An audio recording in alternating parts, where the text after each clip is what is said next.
mai si. Wai fia mawahi e te mautolu i he hoan. I he tuwangi ho munga he mo e kina ka tau kau whataha he ako aki. Te mono whanongo e wholofola o kutake kina aki tau tolu i he wiki koe ni. Tata e reifo ke Faifekau Stephen Finn e Teaupa, au mai Eleta, Alalate Lauhingoa Makafana. E platform o e vahe Lesoni. O lotu peia e hoko e tāki e kina, o tāpua ki e ke te ki tau tolu ka atoa pe, o tau whanongoa, a e ako wholofola o e wiki koeni. Ki mo peke tau kamata, a te whakaaf ke mo kui, kau taki mua ki tau tolu, a ke a tau lotu. Ke tau lotu, e lau maari maani oni, mau tu si i pehe ke whakaafea ho lau maari e, ke whai teunga i ho tu ngatamai o eki. Ko hui ko whakaho ata e wholofola maa mu maani oni a Fiona. Ka koe Lesoni o ku wako, i he wike ki he wike. Ka mau tai maari he whainga maari e ku mau mao he po he aho ko eni. Ke mau tātakia e ako Lesoni. Ko ia mau no atu. Ha ere ho mau loto mau ata mai. Pea ke ue i mo ki nau tolu te nau whanongo. Ke mau kau ngātari e ngai whakahino hino. O whakatatau ki ho tākia kina. Ia sisu koe alo, kako mau whamu ui. Amen. Tau lau tāpua ki pehe whainga maari e ku mao. Lava o tau ikuna i e Kuata hono ua, o e whanonga anga, o e wanoa ua tolu. O tānoa whoki he mātu a koe, ngari whainga taa e tau whanonga koe tau ko sanuari ki sune koe hake. Pea koe ni ko tau au ke tumu. He hake mai koe whanonga, ai koe hake ngai whanonga, ko tau au ki e hoa koe ni. Kau tuuen pia me he tumu, ka mata anga e Kuata hono tolu, o hifo ngā ia. Pea ku pehe he tokua he talanoa, o ku vave, ka neongo ene vave, o ku lahi angea e ngahi whainga taa, o ku hoko he whanonga. Ka ke heu tau tai maari e koe tāpua ki ai, o tua whakakoloa ki tau tolu, pene ka ke tonu ha tau laka puka tau whawhia ngai. Ofa mata ata bea e o tua, o tau wau si ai Kuata koe ni. Koe tau kamata ni he Kuata koe ni he Lesoni maari e mo oni, pea mahu inga. I he kuwakai koe aku, o ku matu aki very practical au pito e Lesoni koe ni Kuata koe ni, ki he anga e o hono lave i hao tau lau maari. Ko mamafa e tau wako Lesoni, pe koe tau wako wholofola he Kuata koe ni he tohi koa Efeso. Pea ki muke tau sio ki he Lesoni e aho ni, weki mea mahu inga pe e taha ka wahe ki he konga e tolu. Ko uhi te tau wako tau tolu he Lesoni pe tau toki sio ai ki he pio ka lafio Efeso. Te tau sio ki he taimina e tohi ai e Paula Efeso. Ko whanonga wha misinare hono fihe i a Paula i he siasi Efeso. Katoa ngahi tu unga whakateki nikare ko Efeso, te tau lawe te toki he ngahi Lesoni o e Kuata koe ni. Ko roto wake o mai foi whakakau lalahi e tolu me tohi a Efeso. Ke te au koe ni e tolu kuni hanga whalute. Ai pōpoaki koe tohi a Efeso.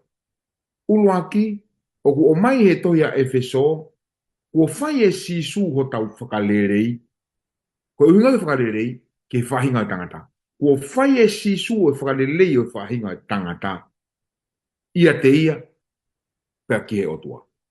Uluaki ia, ko hono ua, kua whakatatahai e sisu. Kua whakatatahai e sisu, ai whahinga tangata, ia te ia, ki he otua. Foi lea ko mawinga ia i he te kora Efeso ia te ia. Pea ko hono tolu rewa. O ku mahu inga ke karisitiane. Ke tau mo ui ia te ia. Iha mo ui fō. Uluaki, mi he tohi kona Efeso he ku whakakaukau. Kua whai e sisu o tau whakalerei. Ia te ia. Ua. Kua whakatataha i tau tolu e sisu ia te ia. Tolu. Ke tau mo ui fō ou. Ia te ia. Ko e popoakia ku ome apostolo e tohi a Efeso ke ne huluni ki tau tolu e ako wholofola koe te tau hoko atu ki ai i he ngahi wiko nuhanga mai. Ka e Lesoni o wikeni, ange whainga maari ki he Eleta ke ne kamata ki tau tolu a ke whakakaukau ono ki lawe mai ke kamata anga o e tohi ko ia a Efeso pa muta noe o wikeni. Malawi do Faifekau pa kore ke u whanga atu i he talawhatapu ko ke kamata aki e ako folfola e wike koini pia ko whiwhia o pito i he whenga maari e ku mao ke whehano kauwhataha pia mokumoa i ano vahe o e uruaki ako tohi tapu ki he kuata hano tolu o e wafe ua tolu. Ko e ulu e Lesoni uruaki ko ia o e kuatani ko e talate ue Lesoni ko os whahau ko e Faifekau. Ko tau Lesoni uruaki o e wikeni upeho na whakarea ko Paula mo e kau Efeso. Ko Paula pa mo e kau Efeso. Ko e veste fito ko ia o e ako tohi tapu e wikeni o to e me tohi pe ko ia Efeso. Wahe uruaki pa mo e vesi hiva pa mo e vesi hongo fulu. O peho na whakarea. I he whakailo ke te tau tolu ai mea whakarilo lilo ono whinangalo o whakatatau mo nga ofa a ana aia na ane tutuuni ia te iape. Ko uhi he kakato e ngahi kuonga na ane tutuuni ke ne whakakatoa whakataha ai mea kotoa pe ia kalaisi ai mea aku ihe langi mo ia aku imamani iyo ia te iape. I he taimi koe aku tau whimau ke tau hanga o whao pe te tau hanga whatu tohi. O kuia ia hano tau mua, pia mohono uhinga o e tohi ko tau hanga peu ko hawhenga mea o amanaki tau hanga whao pe tau hanga whatu.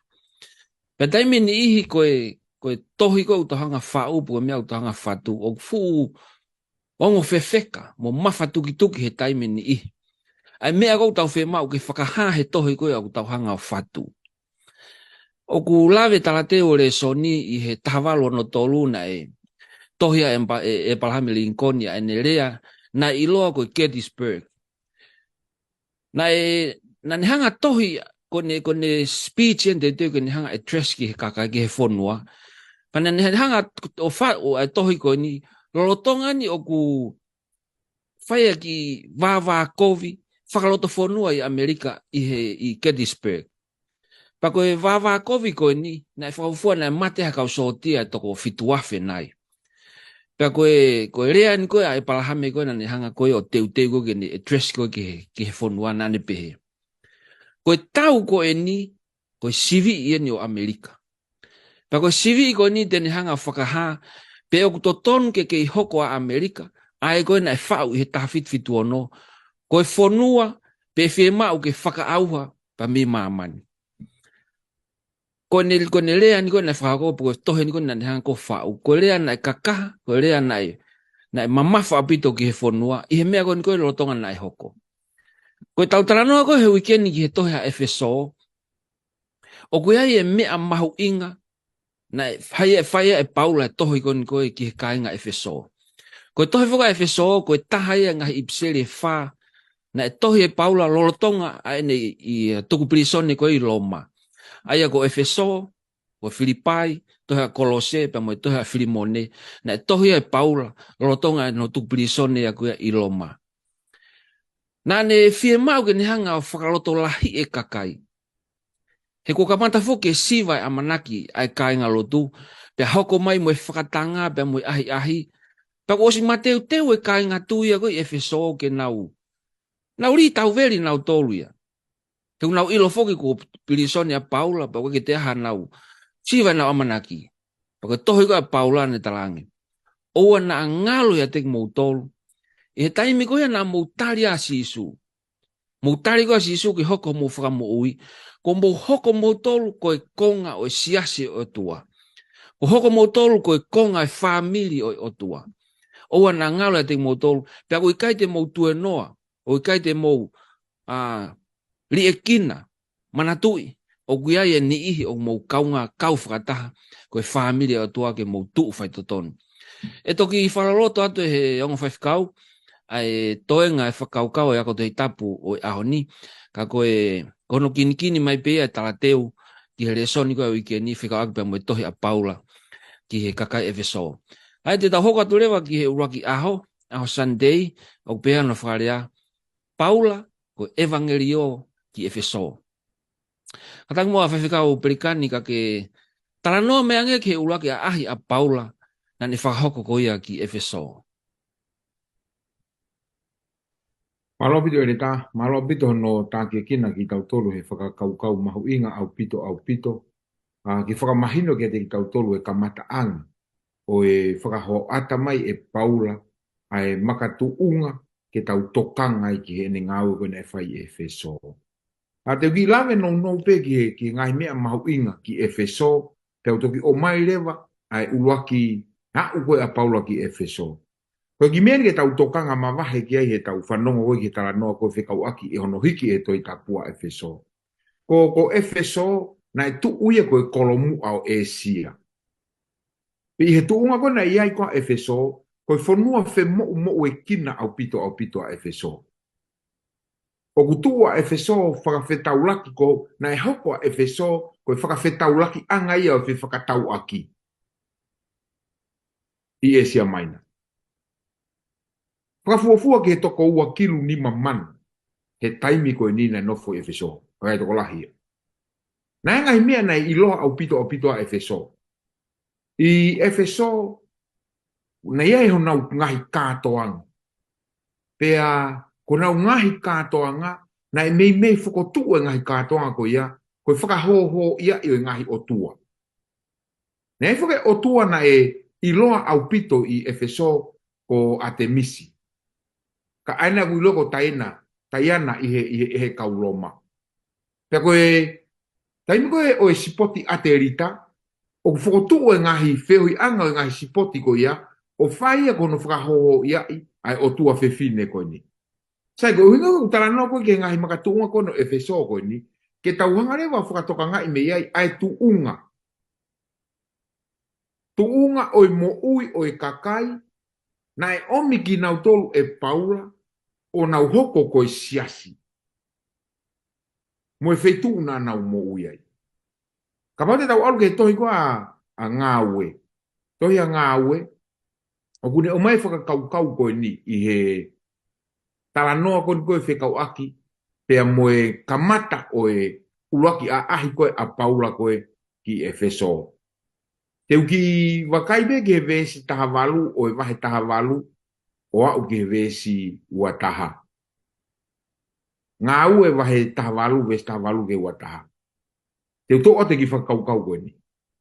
Pea nei kei nofua ia Paula o fuoloa, pea toki mawa ia mo e kainga, o ne folau me ia i ki Siria, pea ne o moia a Pisila mo akuila. Kua tō mua, whawhai hono ulu i Senikerea, koe mea i he ene fuakawa. Pea nā nea uatu ki Efeso, pea ne tukuai a ki naua, pea aluia ki he whare lotu o malanga ki he Kakai siu. Pea i he nau kore ke nau nonofo o fuoloa sii, na i kai loto ia ki ai. Ka na e rea mawa ia ki a te ki nau tolu o pehe. O mātu aki totonu e ku alu ke kātoanga ku amanakini i Jerusalema, ka te uto e hau ki a te ki mo tolu. O ka pau e lelei ki he otua, pena e folau ia me Efeso. Sai, koe uraki, a ahieni a Paula ki Efeso. Nei ave e Paula ki Efeso a akuila mo Pisila. Pena kake fuoloa iai, o ne tuku na wai, kai toi fokia ki Jerusalem. O koe mea kumahu inga ka te ahi whakakaukau koe ni, whakatau pia mo e whehu i. Uraki a ahieni a Paula, neong hono fie mau viviria ke nofo, na e mea na te mau inga ka Paula ia. Ne tuku ai a akuila mo Pisila, fokia ki Jerusalem. Te pehe Paula. Te utoe a ahi mai, o ka pau koe whina ngalo ia, o e eki. Sai, hoko te whakakaukau. Kamono mori me whakau whine. Tā no mai ange ki e uhinga, na e mo vete ai e kosperi i Efeso. Ko e whehu i mahu inga, a ko ke tuku ki he uhinga na e mo vete ai a e kosperi i Efeso. I he taha ngā wewa he taha hiwa vesi taha tolu ki he wanoa. O ko mai ai ha tala noa he ni o whikau aki moha kau siu. Ko e kakai e nia na nau alholo ki nau tolu. O ikai ko e kakai e nia na e ui ko e kau apostolo ai e ki. Kako kakai ne na nau alholo o nau whai hangahi whai mana. Pea nau ui ki he huafau e ki ko sisu. Pea nau hanga o ngau e aki. Ke kapusi e ulu aki nau tolu ulu sino ai e te volo. Pea nau whekau malohi ka te ki nau tolu ia sisu. Aia o ku malangai e Paula. Aia koe nau whakahoko koe ngahi mea koe ni. Na e kau atu ki ai pea mo e ngahi foha e toko fitu. O e toko taha ko siva ko e siu. Aia ko e taula i kilahi. Pea lolotonga e nau whai ai ngahi mea koe ni o nau whai ake ai mana ake huafa e ki ka kui kai ka hanau. Koe nau pau loto e nau mena e whai. Tala mai e folfolana ia e toko taha ia. Na e ulusino e te volo.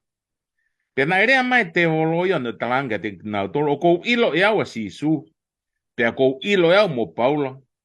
Kau ikai ke ilo au ki mo tolo. Pea talama e tala noa na e oho mai e toko taha ulusino koe ne te volo.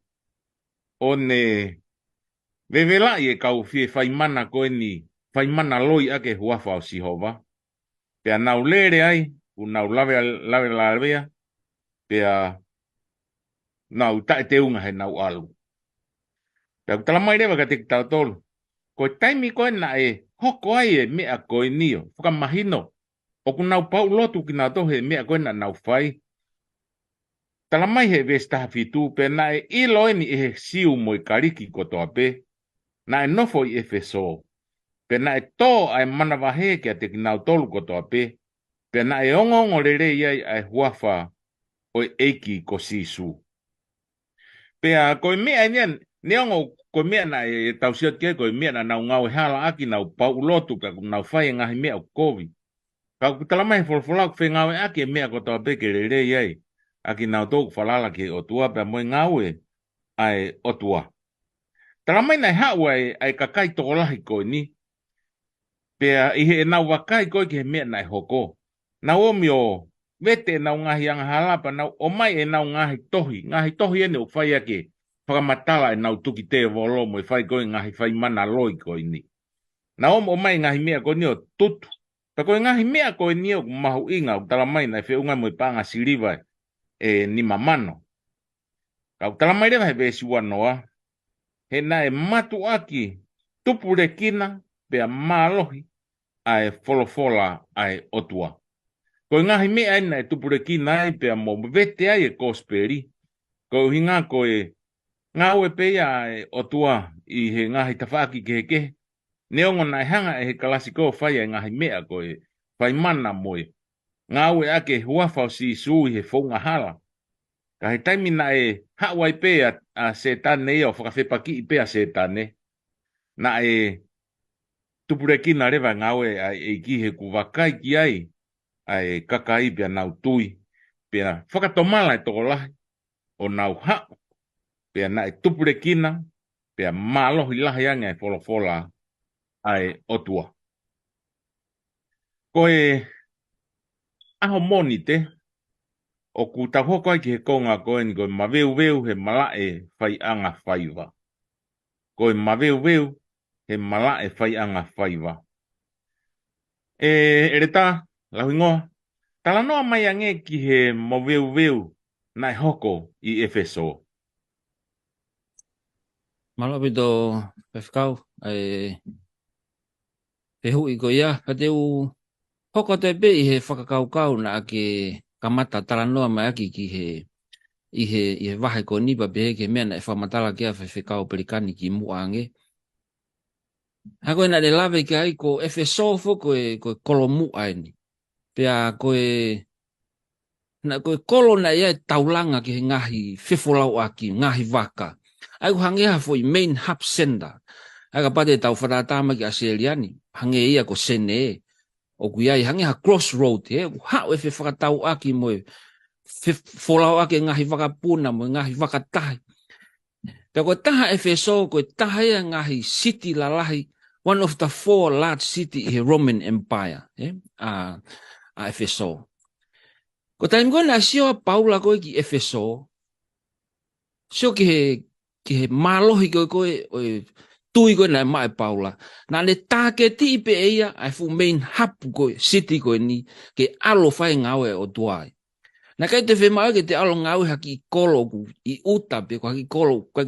Whemau pe ke hanga tonu pe ke he fu lotonga, wheitu konu tōlahe Kakai pe mo pisi. Haka mea ko talano ke Faifekau, na e ola lere au pito e kamata e malanga a Paula. Na e haa ke peho nola, hanga na tano Faifekau, na e lahi ko Efeso, na e lahi au pito a mea koni ko lotu ai tori. Lahi pe mo e kau whai mana, na e talano ke Faifekau. Hola koe mga kamata e ngau a Paula, ko mai volentia pe Kakai ni o mai e nau ngahi tohi ko whaki e nau whai mana, e nau whangi i tamapua, nau aitori. Nau mai mna tore au mai ke tutu e whangi mea koe ni. Volentia pe, ka ke fōsi hata. Pango mena e lawa ke Faifekau e nai, na e whakamaho i ngai kotoa e nau koloa koe ni, na e whiunga mo ni mamano. O whakafofua ke paanga koe aho ni, ume mi ofi he paanga e 4 miliona. Ai katoa ngahi koloa koe ni. He nai whemau he Kakai koe ni, ke tuusi au pito, hau nau kuohiri, ka nau kamata fo'o na tole he mea koe ko nau nga usia ai ko whai koe e Paula. Pea kamata lewa pe mihene e palpare ma. Kamata ke uesia whaka ekonomika e whonua. He nai whakate fito foke mawanga paanga he tempare hango nai lawi ke Faifekau ane nai ate misi ai koe poko tai e na. Ika ke te o mai Kakai ni ihi an koko nau tafoki o to ri mea ofa he tempare. Pea kuwhamatala pe ai tala noa ki he tempare ko niko tempare na iloa, tempare na whakafo ofa. I au kolo me koe Kakai me ngahi vai whanua ki koe o mai ki tempare. Tala mai na e pou e te au a fitu takatakai. Fute ono noa hono maulunga. Pea na ngahui ake ngahi maka maa pere hina e kiaki. Pea koe fu pou e tolu ono pea me te au a fitu ko ni. Na e tā tongi aki e koula. E tempare ko ni. Koe tangata koe na ne whae tā tongi, na i kono hingoa ko teme te rio, a hingoa tangata koe ni. Pena koe ne pisinisi koe tangata koe ni, koe ni hanga tā e whanki i tamapua, whakatau he Kakai o ave kona apio whaike e nau lotu, to e tā mo e ngahi tamapua ke tuku he tempare koe ni ko a te misi poko tai e na. Pena e lahe e nau seniti, pia mihe mea koe ni hono whakatau he Kakai e ngahi tā tongi tamapua mo e hawhua ngahi meo na teuteo ka tempare. Whatoa ngā rewa e temte rio e palpare makoni. Ni hanga rewa ui e whakataha ki hene kau ngāwe o talangi. Mo ilo pe tau ngāwe ko niko e mea ni mau e tau mo ui. Ni hanga we e fui palpare ma. Kau mo whanau ke mea malanga ki he tangata. Malanga ke Paula i Efeso kai ngata pe Efeso kai e sia kotoa. O ni hanga whakatafoki e Kakai. Pane tala ko sisu ko e otua. Tala mai koe whangi o tua kona ko mo lotu ki ai o koe o tua mo o nia koe ngāhui pia e tangata. Pau kai ngata ne uesia e tau ngāwe ko whai mo e tau moanga panga, ka uto e palpare mai pia mo e tempare. Ai ko tai e na koe o tua whiwhine whukeni e tempare koe ni. Patai mo koe ne whanonga e Kakai ki he foi, yo no we i koe temterio ai palpare ma koe ni. Tala mai na nau ita pia nau kaila, pako nau kailain. O kulahi a taiena o Kakai Efeso. O kulahi a taiena o Kakai Efeso. Pea hoko foke foi mea ko ni he marketplace. Pako taim koe, kamata koe tōlahe Kakai, nau alu rewa ke he fuu. Koe tau pepe koe rea aho ni koe fu stadium, feitu whanga sport. Pane whamatala Faifekau ki anai, o whakafuafua ke he toko ua mano ni maafe, ai full capacity koe fu stadium ko ni. Koe ke ilo pena toko fiha Kakai na eo ki ai. Tau pehepe ka pauna e ua mano ni maafe. Na mo toki mamata pehe fia hui akapulu koe ni state of origin ni Kakai na nofo koe Suncorp na e ofi he ua mano. Whakautang e tala mai. Fe unga mo e houa e ua e nau kaila ta e motu. O kulahia a te misi o Efeso. O kulahia a te misi o Efeso. Foi houa e ua e nau kaila. Pea lorotonga koe nau kaila mo nau longoa a. Kutu mai e tangata. o ku whaparangi koe town clerk. Koe hange ni ha whakafofonga e pure anga. Toko taha whakatonu lea, toko taha tauhi tohi. O ne talanga i nau tolu. Hei, mo ki whakalongolongo hi fuange. Whakalongolongo ange. O keki hano aonga e taho o Moimoi o Kakai Lauhingoa aheni. He nai kai whakahae uhinga o e whakataha koni. Pena i pe lawe ni he talanoa ia. Na keki nau topu hae uhinga nau. Ange peha nau. Alu pehe alu ko e pue. Talangi he tangata koni. Ka pau o wahamea mo mamahe ia Paula. Pe ao ave ki he whakamau anga. Ko Moimoi mo tau Kakai la koni. O keki hano uhinga o napa. O keki hano iku anga na ko mea pe ufai ko longoa anoa ia pe. Talamai. Na e whakalongolongo e whaipefu toko lau mano ko ni pia nau taki taha whoki atu o nau ngai apu. Nau mātuku atu. Koe tupu angai koe whai palparema ni koe na e hoko koe i Efeso. Koe uhinga koe mea koe na e whae Paula. Ka koe Lesoni koe wako tau wako me whai palparema koe ni. Sio ki he ngāwe ai eiki na ne whakahoko i he tangata. Ngāwe koe ni koe ai pure anga. Toko tahana e kai ilo e ki he lotu. Toko tahana e maalunga he pure anga. Ka he ngawe aki ia he eiki. Ke ha o whakanonga hi whai Kakai koni. Mo whakamama ka teki nauto. Pai kai ngatai. Koe mo veu koe nai hoko. Koe mo veu ia. Me he a watu ai mea kurerei. Pa mo e mea ku mooni. Ke tari he Kakai a sisu. O koe mo veu ko niko hinga ko hangawe COVID. Pe ko hangawe ku hala. Pe ko hangawe ka ton ke. Kai ke kia ki nau tolu ko ngawe hala i ha ku nau lotampua. Pa koe ki nau ino te o tua mooni. A koe wheheu ka ki tau tolu. O koe ai naha taimi o tau whakatupu mo veu. Ki he ngawe koe eiki. Ki whatonga mea o tau whai pe o aonga nai. E hoko nai mea o tau whai. Koe tau o tau whakamoweweu e mea kurerei. Po koe tau whakamoweweu i ha mea o i kai lerei, kererei. Whakae kananga o pehe. Ka pau ke ha mea o koe ke sai. O ku veu ki kererei. Pea ka pau o tau atua ki he feitu pe koe ngawe koe a o kurerei. Koe tau mea o whai koe pou i. Ke toi sai pe toi lerei yang. Ka koe palparema na e hoko Efeso. Ko hono uhi ngā pe koe sio a Paula. Koe fo i te fito eni. Pana kai to kia Paula pe koe haha mea e hoko. Na e a upea ki he te fito o kamata pe mea ene ngawe. Pana e toko ni i bea he eiki. Faifekau, Pelikani. Kataki ka ke hoko atu i hoko tai pehe wahe ko ni ho talanoa mea ke ngahi mea. O tokanga mamahi ki ai apostolo. Maria pito no o mai e o whakakau he konga ki mua koe o e wahe he tau taratara noa mai koe ni. Me he wahe taha walu o te hea ngā ue, wahe taha hiwa. Ta wau mai nge wahe ua noa. Kou mahu inga ia au pito e le tā no whakotu o e whakakau. Hange ngā ue a Paula haki i tangata ku virita e unua. Nei kai ke whutokanga lahia ki hono Paula. Pea mo e tuunga ke whakatu tāmaki ke ene mo ui. Nā ne viri taki beia. A ue o hoko koe whakamo veu ki he kolo. Ka nā ne viri taki ke ilo asi sukalaisi. Oku haa ia. He tai mou tawa umai koe ke tohi a ngā ue te utara noa tu ki ai. Ka te ulahilahi nofo o i he ngahi vesi koe ni. Koe ngā ue wahe wanoa ai. Ke ulawa te vesi wa walu ke tau noa. Ke tau whanongo ke mea u whakaamu ke apostolo. Te kia te au ke mea kone tala noa ke a Eleta. Koe viviri a hohori koe apostolo. Ke taimi koe ku tau iloa eiko si sukalaisi. Moho tau ngafa. Whatongia ke tau whai he lotu. I whanongo pe. Ko ia ke mou wakai ke te ki mou tolu. Pea mou e whangasipi kotoa pe. Aia ko whakanofo aki mou tolu he lau maari mano ni ko nau kau tauhi. Ke mou whawhanga ai siasi o tua. Aia na ane whakatau aki hono tātaa. He oku ilo eni kahiri e ku alu. E hau kia te ki mou tolu ai whangaulofi whakamalohi. Pea e ikai te nau mamae ki he whangasipi. Pea e tupu foki ia te ki mou tolu ai kau tangata. Te nau wako aki ai mea whakahala.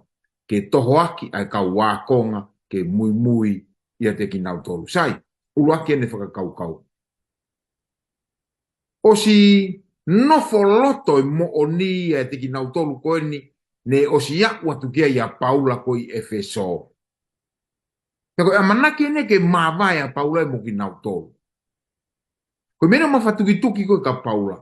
Koe uhi koe sio a Paula i lo i to onga mo ui o e Kakai o Efeso mo mea ku nau ofai. Mahala o lava peke whakatatau peke te ki tau tolu mo tau ngahi mea o tau anga maheni ki ai. Na ebe o tau ulunganga mo tua. Na ebe whahinga mo ui na tau mo ui ai ki mua. Pea tau toki tariko e iko si sukalaisi. O tau kau ke whioi anga he tākanga koe ni oe lotu. Kau e tai milahi ia. O kuhangea ku tau whaipe lotu ka e awhe pe e tau whakawhea ngai ki he ngahi mea motu a ko ia. Nai Faifekau ni, mene tohanga a Paula. Pea koe tokanga ulaki ko a Paula, tokanga mai a Paula ki kau tāki e kina. Aka pa te whakarea pe koe tokanga a Paula ko ni, tokanga mai ki a te au, Faifekau Stephen Fine, mo Lauhingoa. Ko tau tolu koe ni tau tāki e kina. Koe whakakore ni a Paula. Pea mamafa au pito ki apostolo koe uhite nau mawai. Fafanga e ku hoku siasi. Ko sa ia ia no mai mahino e Paula ai whakakau. Kai ke tau tokanga ke fafanga siasi ai kai ngā lotu. O ku iai mo e ako naki whakahala gulau e Paula e koe whangaulofi malo. Te nau toho aki e nau tolu ia ai tokanga koe kai ngā lotu. Hoko atu e vestou taha. Ko ia ke moureo pea manatu kua tolu tau mo i kai te utuku e ku valo e kina aki mo tolu takitaha mo e lo i mata i he pō mo e aho. Tau fafanga e ne whanga asiasi, tau lotu pea moreo. Mea ene utokangia Paula. Te koe mea ene ke kai ngā lotu, mea ene ka tau tolu koe ni tau wako e platform koe ni.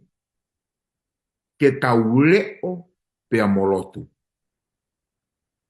Whakaho ata mai e Paula ia koe tolu tau eni. O ene whai hono lotua mai a Efeso, tau ene tolu. Whai hono ako ne kina ma Efeso. Ka te vehe Paula. O kutu e whai hono valo e kina Efeso. Aia ko tau whatongia he whawhanga, ko tau whatongia he whawhanga, ko no whawhanga o kai ngā lotu, tau leo pea tau lotu, pea tau toi valo e kina whuki nau tolu. Koe valo e kina, ko hono talatu ka nau tolu e mea kuhala. Kono hulu i atu o kuhala e mea koe nau whai. Ke liliu e tōnga mui. Ke whawasa ke vestou nima. Ko whakaha ai mea ko toa peke te ki mo tolu koe uhi, i he pehe e ho mo ngāwe, o ku totonu ke mo tokoni ki he vai. Pea manatu i aerea, ai eiko si isu i he ene pehe, o ku monu i alahi hake ai whaki atu i he mau ai whaki mai. Tarange Paula kono whakamui manoa ni mea kou whie mau maki mo tolu. Mo tokoni e vai. Mo whaki atu. E ku monu i ange whaki atu i he mau mai. Mara koe whakakau ia. Ka e hoko atu mua e tau wako Lesoni i he hoani ke aho tu si te. Pea o ku mai whakakau mahu inga koe ni ke tau taranoa ki ai. I he tau whanongo ki he tohi ki Efeso. Faifekau fine. Taranoa mai ange ki he whaunga na e whakahoko ai e tohi a apostolo ki he kāinga ki Efeso. Malo, Faifekau.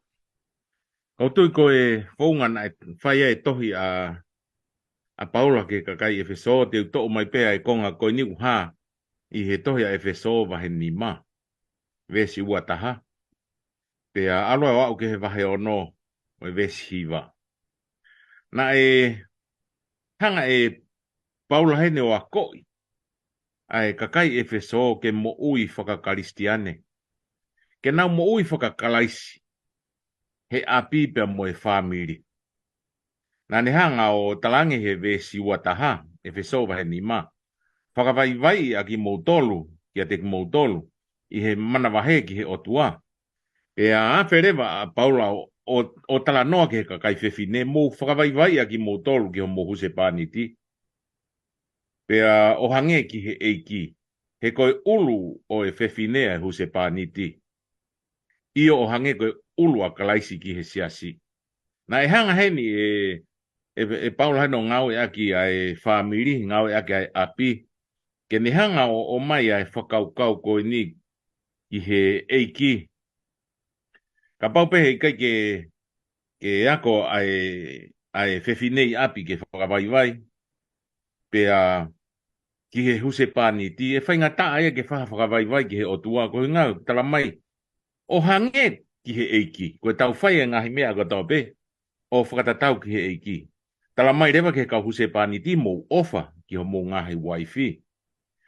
Hoko atu e lau ia Paula, tala ki he whanau, tala ngofua ki he mātua, ke lolo ai ho mou ngahi aho aia ko whamatala ia ki he tala ofa, i he whekau he hongo fulu. Pea tala mai rewa, ki he ngahi tamai ke nau o e whakatupuliri ki he whanau. Ka e tauhi a ki nau tolu hi e ako naki, mo e whakapoto ki he eiki. Pea ai kai ngata ai hanga e Paula toi o mai ai ako naki ki he kau tamau eiki. Ke nau ngau e whai tonu ki ho nau ngahi eiki pe ko ho nau ngahi pure. Pea whakaosi koe ai popo akina e o mai. Pea koki mou tolo e ngahi eiki ke mou whai ai ngahi mea pehe ki a te mou tolo o tuku ai whaatau te a. He oku mou ilo ai ho mou eiki i he langi. Pea ku ikai ia te ia ha whiriwhiri mānako. Ai ana ni hanga o mai ako naki ki he huse pāniti, ki he wife, ki he whānau, ki he kau pōpula, kau tamau eiki, moi kau pure. O ne hanga peo taki ai ki tau tau ki he ulunganga. O ku ne hanga o mai heni ai ulunganga koe whakawaiwai, koe ofa, koe talangofua, pea o ku ne hanga rewa o mai koe ngahi mea ia ke whakamanatu, ka pau whakaukau pe ki ai kakai koe o Efeso. Koe ni ngahi mea ia o kune ai o huma ia ne ngahi ako naki. O whikau aki mo fie mau koe ke te ki nau tolu. Ke a koe ki nau tolu ke mo ui whakakalaisi.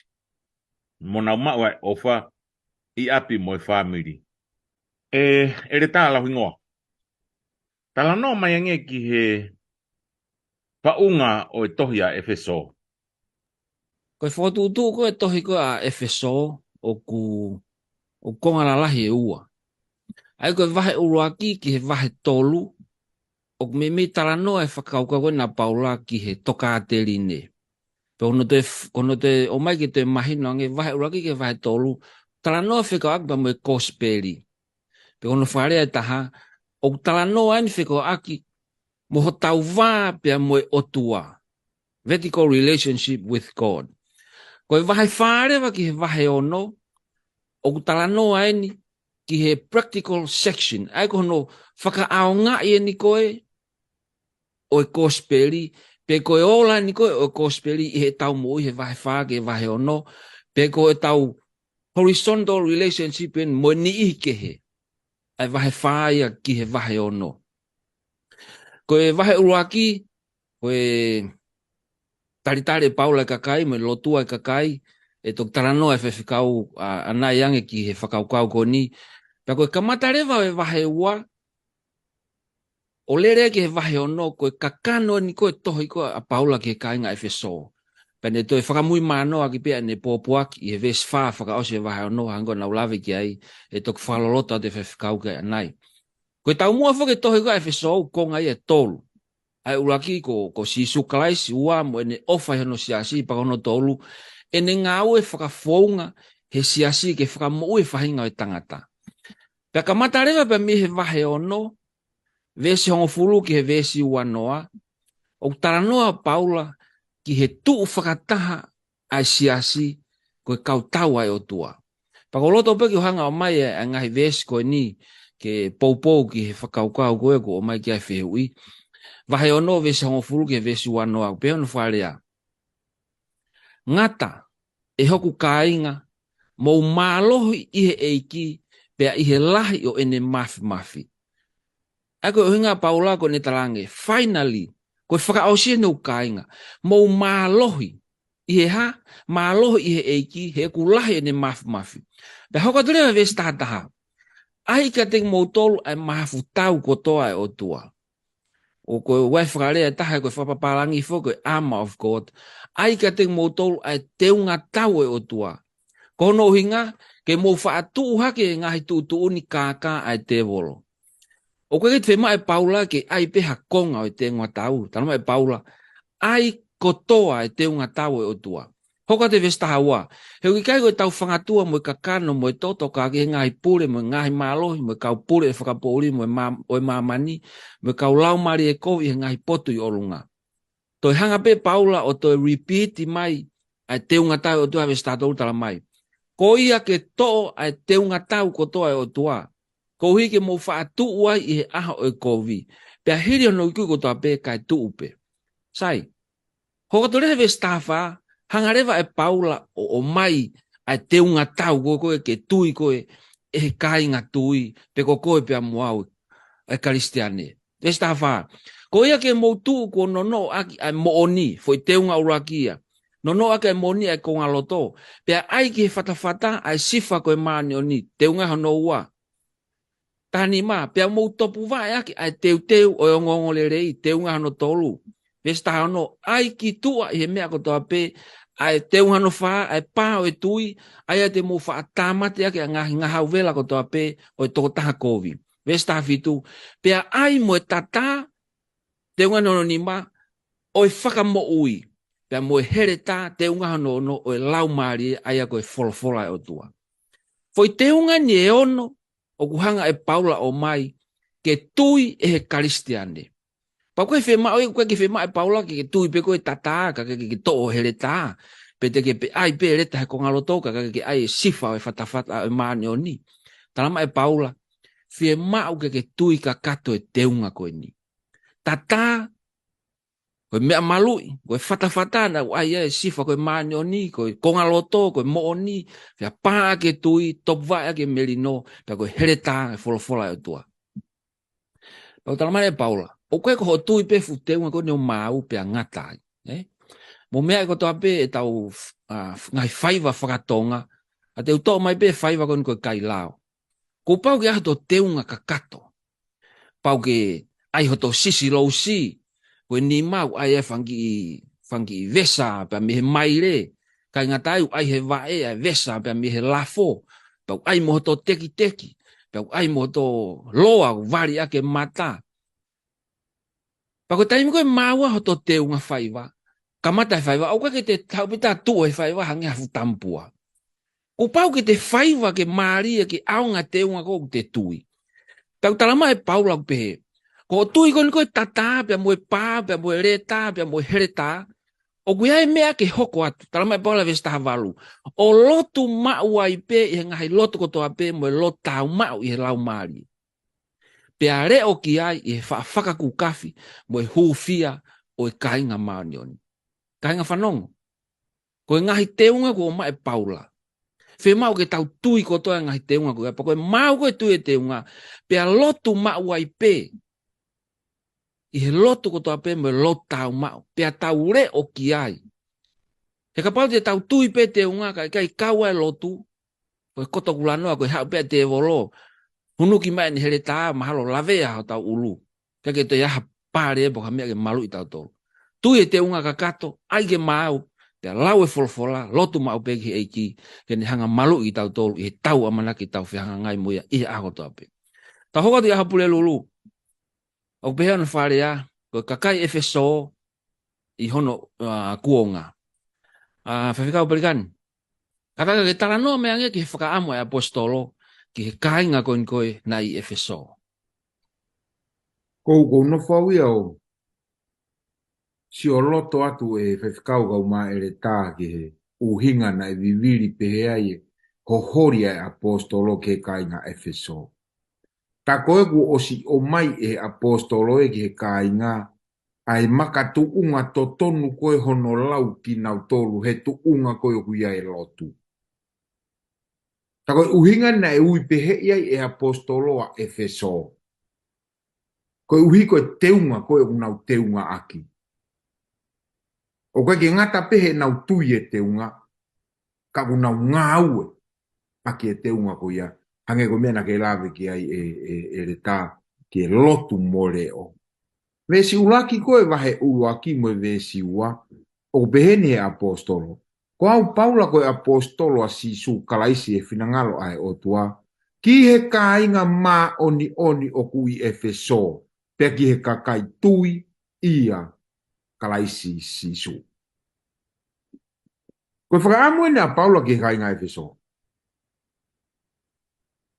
Koe ne whakaamu ki he kāinga lotu Efeso ke ilo i ki nau tolu koe kāinga mā oni.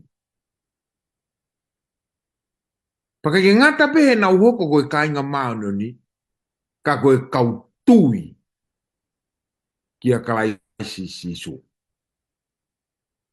Nau ki lau whakani nai e le tāma Faifekau o pehe, ta koe uhinga eni, nai e tresia e paulai a kāinga lotu Efeso, he kamata anga pe e ne tohi. Koe ne tohi anani ki Efeso, ko si foki mamahe me Efeso. Kage ene ki hono ata mai he ne whakakaukau, o ku teunga ake Efeso ai tata. O ku nau nono o moe sifa. O ku nau aipe moe Eleta. O ku nau tui moe topu vae. O ku nau to'o pe moe Eleta. Peko ene kakato koe whakakoloa koe o e karisitea ne pe koe tangata lotu Efeso, talangere vai Paula. Ko ki mou tolu koe kāinga mā oni, o ku tui kia si sukaraisi. Mahalo Faifekau mo Eleta. Ka pau te unofo wakai ki ai o ku pehene amanaki mai. A si sukaraisi kia tau tolu kou tau whae lotu e ahani. Ke tau hoko koe kāinga mā oni. Mo tui kia si sukaraisi. Ka pau e whehui mai kau whanongo he hoani. O ku ilo whewhe koe kāinga mā oni ki tau tolu mo tui kia si sukaraisi. Lawe he vesiu, e vahe ono vesiu ataha ke uawha a Paula. Ka kou saia he vesiu a tolu. Pe apostolo. Ke ihe kāinga ai merino moe ofa moe tui me he otua. Koe tamai pea moe eiki ko si sukaraisi. Tā koe mea aini o ku ilo ake ki tau tolu he tau whakawhea ngai. Lolotonga e tau nofo tari teu ki he neha ere mai. Tā koe mea aini o ku lauai ki tau tolu koe kāinga mā oni. He whalukunga kakai mo siase u tau kau ki ai. Uruaki u tala mai. Ke ai e merino pea moe o wha.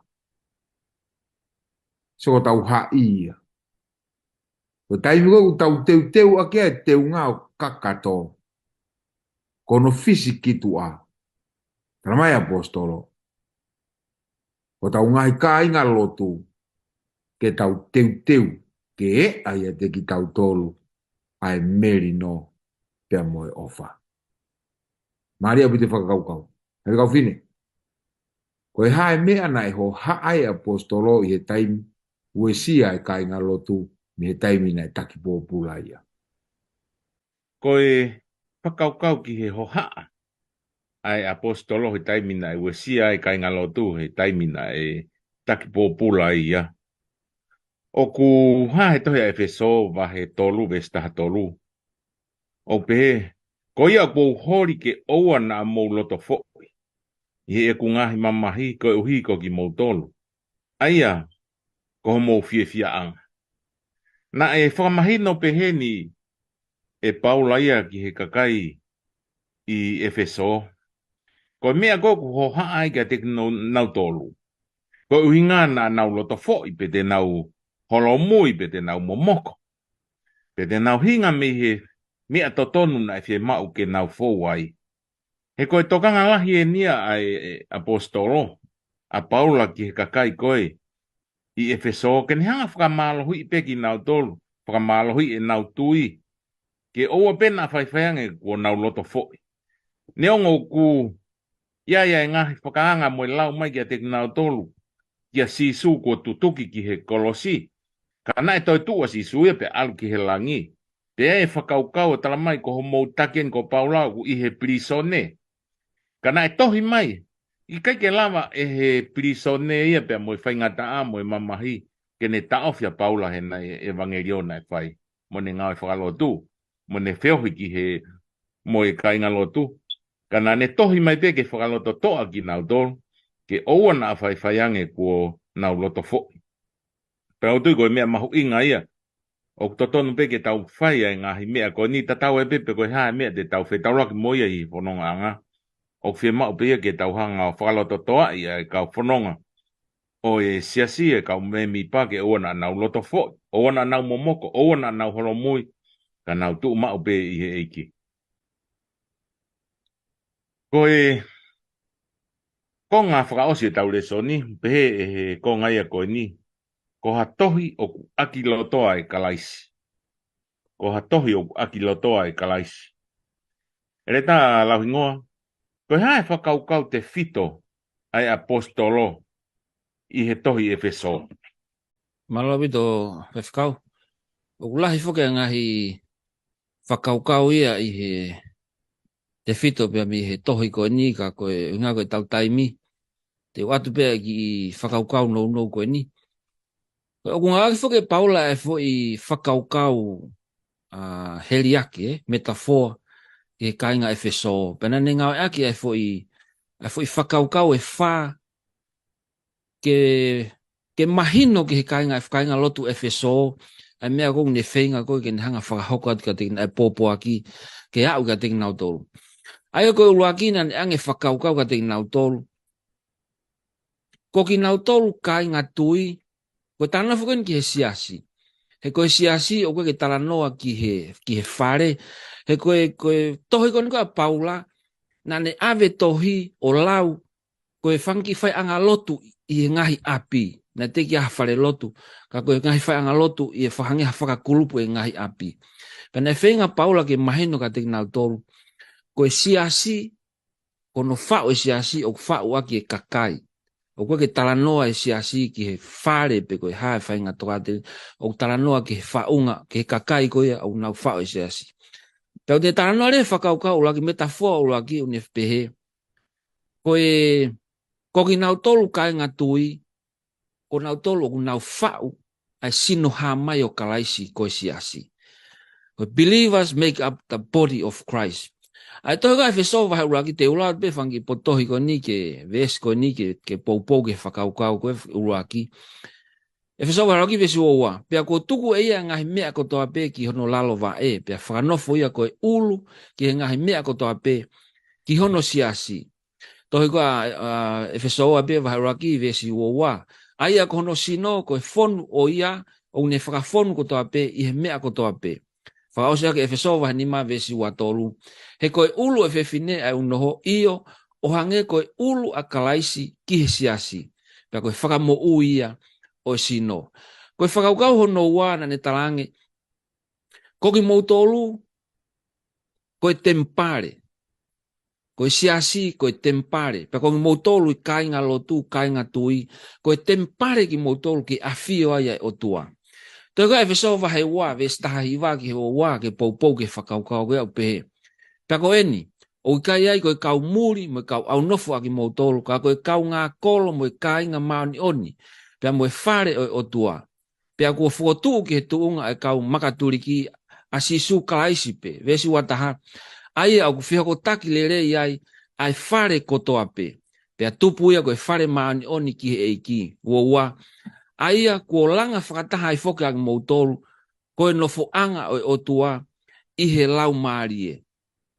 Whakaukore wano tolu tala mai, ko sisu, kata ko siasi, ko whewhine, o ku teu ki he taane pia mo kalaisi. Efeso vahe o ua, vahe nima vesi o ua ke vesi wafitu, o pia no whakarea.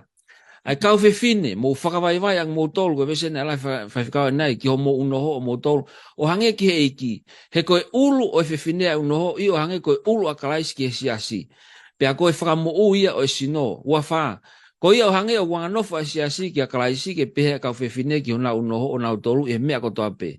ai kau tangata mo ofa ki mo noho o ange koe ofa kalaisi ki siasi o ne fuakia ko uhi ko ia. Ko uhi ke ne whakatapui mo whakamaa ia e fufulu e vai e folofola. Vesi wafitu, ko uhi ke ne atu e ka te ia ko siasi ko te unga lahi, pe ikai hano ila, pe ha feu, pe ha mea e taha ka ko uhi ke maoni oni, pe ha tai hano mele. Ko whakaukau rewa hano whaa, ko siasi o ha kautau, army of God. Efeso vahe ono vesi hongo fulu, ke he vesi ko ia hano wanoa. Ai na ulave ko kia ane nai, o loto peke uto e lawat. Ngata e hoku kainga, mo malo i he eiki pia i he lahi o ne mafi. Ai ke mo tola e mafi tau ko toa e o tua, ko hige mo whaatuha ke ngahi tutun kaka e te volo. He wikai ke tau whangatua mo i kakano mo i toto, ka ke ngahi pure mo ngahi malo, mo i kau pure o e whakapouri o e mamani, mo i kau lau mari e kovi e ngahi poti o lunga. Ko ia ke toa e maftau ko toa o tua ko hige mo whaatu i he aho e kovi. Pea hiri hono i kui ko toa pe kai tuu pe. Ko ia ke mo tuu ko no noa ki ai moni, ai kongaloto, pea ai e whatawhata ki whatawhata ai sifa ai mani o ni. Pea mo topvaya kai teu e ngole reo e milino. Ai ki tua i he mea ko toa pe ai pāo e tui, ai e te mo whaatamate ia ki ai ngahi ngahau vela ko toa pe o toko taha kovi. Pea ai mo e tata o e whakamo ui, mo e hereta o e lau maari e. Ai ia, ko e folofola ai o tua. Koe mea umahau inga i he whakaukau e whaa koe ni ulawe kia Paula. E sino haa mai o kalaisi koe siasi. O whie mau ke tau kau ki ai. Be part of the temple.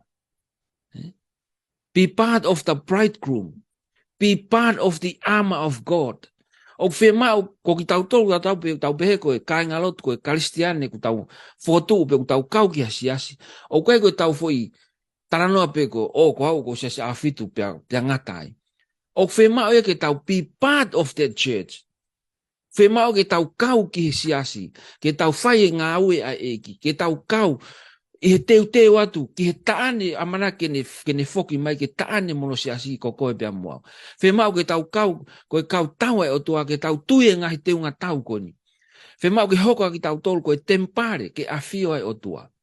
Whemau tau tolu ki tau hoko, koe sino haa mai o eki, ke whai ai whakaosea ni ngā ue, i he mamani koni. Ko ki whakaukau pe ia, i he konga ko ia, a te tuku atu e whakaosi o e tau wako Lesoni ki Faifekau Pelikani Esau, kataka ke tarano me ange ki he whaunga, te tau lawai o kau whakataha ia kalaisi, neonga e lahi o ngahi mea, o ku tau kehe ai, i he mo ui koni. Malobi te Eleta, pea e toku whamāpopo e Faifekau e tau Lesoni, kai tuku mua ke utari e whakakau koni o kufotu koni. Neongo e lahi e tau to kehe mo ui koni. Nā ku lawe pehe kamataanga koe o e Lesoni koe o e ahon o e wikeni. Ke taha e ngahi pōpoaki e tolu o mai koe e Paula he tohi a Efeso. Koe whakamui manoa koe pōpoaki, koe tala mai e Paula. O ku malawa pe ke tau taha united ia si sukalaisi.